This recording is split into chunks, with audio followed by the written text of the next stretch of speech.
So when you're riding bikes, sometimes you just get a flat tire. So unfortunately, we have just got a flat tire on our new Stacyc 16 Elite, and I'm going to show you how to take care of that. First of all, I'm going to get all my tools and accessories, and here's my tire iron. I got a pack of 3 of these on Amazon. Totally overkill for the job that we're doing today. You know, you could get away with some small little plastic ones. These are more for dirt bikes or even cars, but we're going to grow into these. We're going to get bigger bikes in the future, so a good investment. The bike up onto the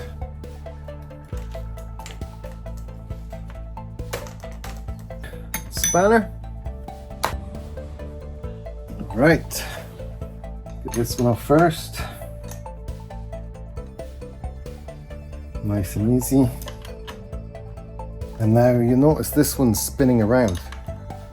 So in this situation, it's good to have a second wrench. And this is actually 2 millimeters bigger on the inside. You can see these 2 nuts right beside the wheel, in between the wheel and the fork and the outer nut. If you put that in there, that's going to hold it in position, and that's going to allow you to loosen that nut there like that.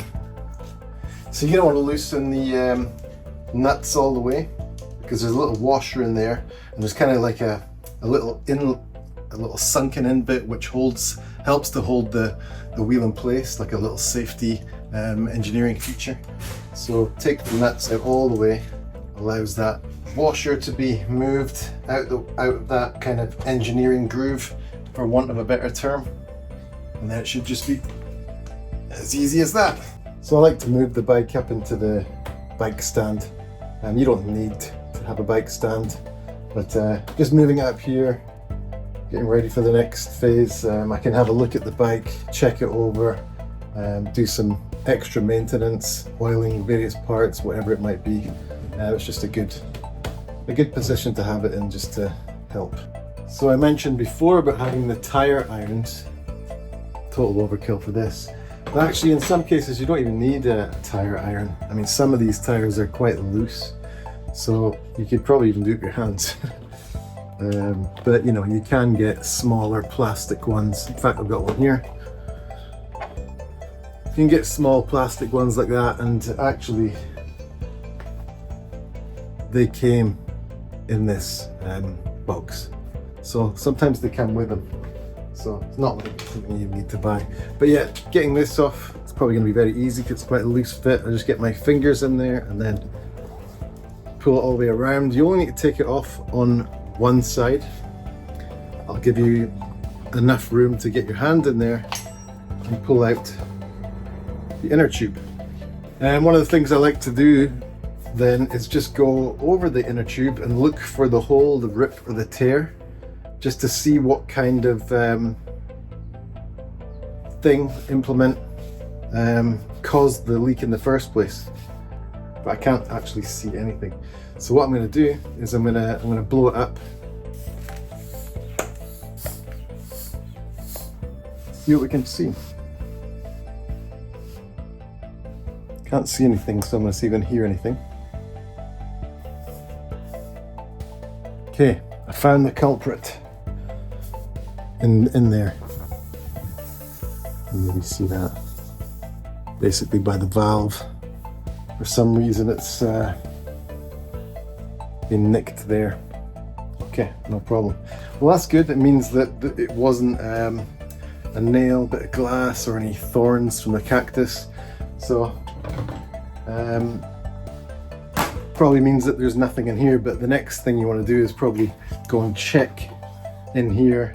If you couldn't, you know, if it was something different to that you couldn't identify, you'd want to go in and check that there was no kind of thorns still stuck in there, because you would just put your new tube back on and immediately you would get another puncture.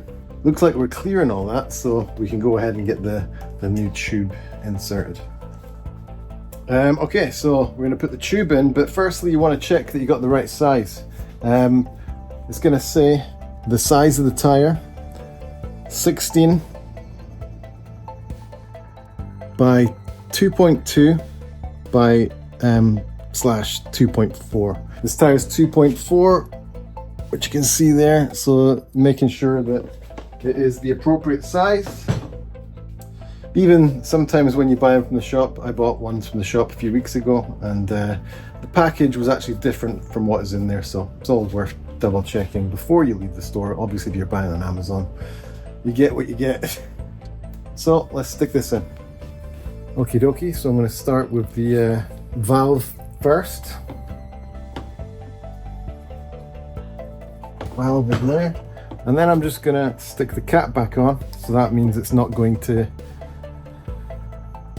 slip out as I'm trying to get it all in there. Okay, then you want to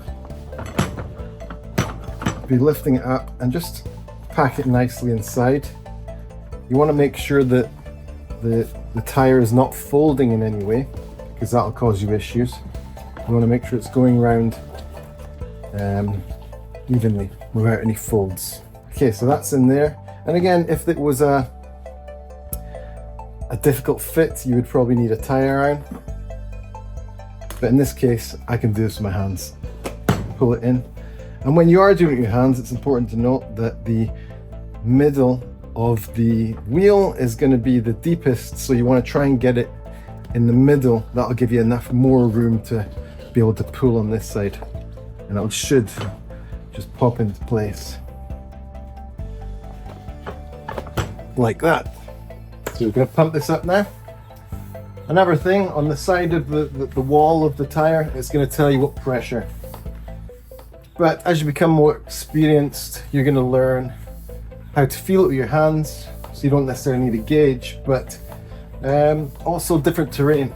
Depending on the type of terrain you're riding, it's going to depend on the pressure that you're going to put in there. So that's about right. And since I've got the wheel off, good opportunity to check the brake pads just to make sure we got plenty left there, and looks like we do. Get this wheel on now. So I've got to make sure that I'm lining up the disc into the slot. I'm just going to do this hand tight for now. Obviously you've got gravity working against you when you're doing like this, but it's not heavy, so it's not so much of a problem. But some people like to do this with the bike upside down. In fact, I'm just going to do it in here. So what I'm going to do is, we've got two wrenches. One on this side, one on this side. They go opposite directions. So I'm going to be pulling with this hand and pushing with the other hand.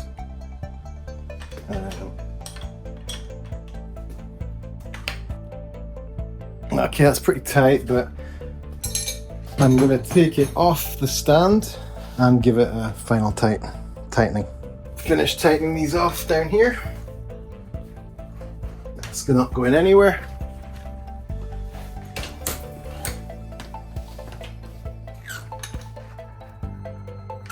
Same on that side.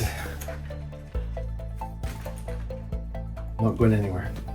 Alright, so got it up on my stand. I think I'm going to give it clean. Give me a good opportunity to get all the dust off. All the trails around here are very dusty, especially being the summer. So I'm going to give it a clean, and then I'll lightly oil the chain. Okay, got my professional bucket here.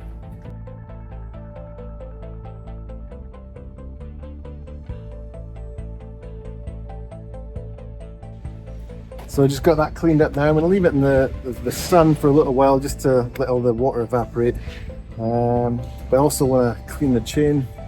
It's got a special little brush, specially designed for cleaning chains.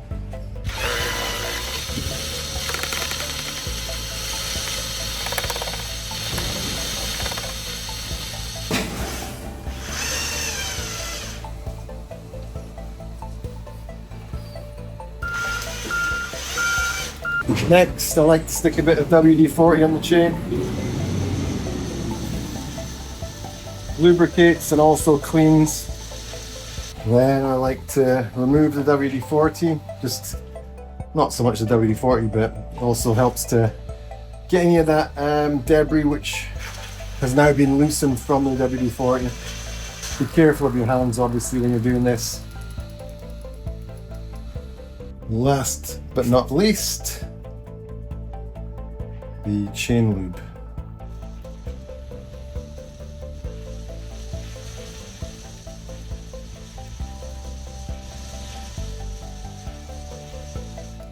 Okay, there we go. We have changed the inner tube of the front wheel, give the bike a clean, did a bit of maintenance on the chain, all within about 15 minutes. So it doesn't take a lot of time. Thanks for watching. Like and subscribe, and we'll see you in the next video.